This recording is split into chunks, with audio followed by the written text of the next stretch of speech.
Good morning বন্ধুরা, কেমন আছো তোমরা সবাই? আশা করি সবাই ভালো আছো। যে যেখানেও আছো ঈশ্বরের কৃপায় সুস্থ থেকো, ভালো থেকো।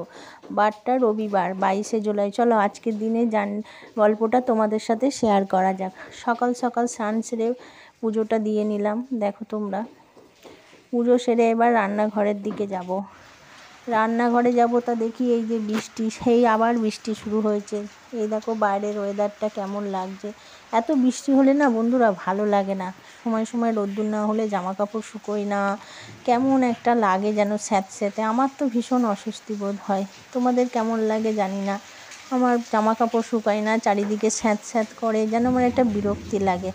তারপর এই যে রান্নাঘরে এসে চা করতে শুরু করলাম। একটু চা খাবো, আরও সবাইকে দেবো। চা না খেলে শরীরে আর এনার্জি পাচ্ছি না। বৃষ্টির দিন তো একটু চা দিয়েই শুরু করতে হবে সকালটা। তারপর রান্না বসিয়ে দিয়েছি। এই যে দুপুরে রান্না, বাসন কোসন আছে, সব মাজা ধোয়া করব।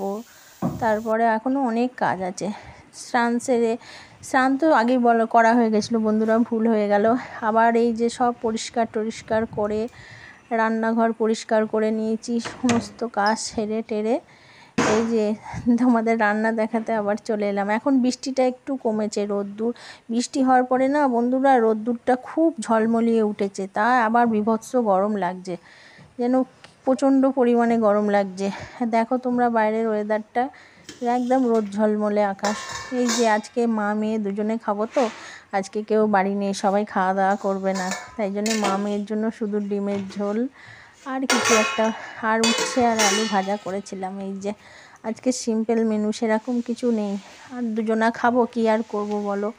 সেরকম রান্না বান্নার কিছু আর আজকে রাখিনি সেরকম কিছু। তারপরে মেয়েকে পড়তে দেওয়া ছিল, পড়তে দিতে এলাম। তখনও বীভৎস রোদ্দুর, চারিদিকে রোদ্দুর, এত গরম লাগছে। এই দেখো আমাদের এখানে একটা বৃষ্টি হয়েছিল তো সকালে খুব, তাই একটা বাড়িতে জল জমেছিল, সেটাই তোমাদের সাথে শেয়ার করলাম। বলো বন্ধুরা, নিচু এলাকা হলে নিচু যে বাড়িগুলোই না কী পরিমাণে জল জমে বলো তো বর্ষাকালে। এই জন্য আমার ভালো লাগে না। আর এই যে রাত্রির ডিনারটা তোমাদের সামনে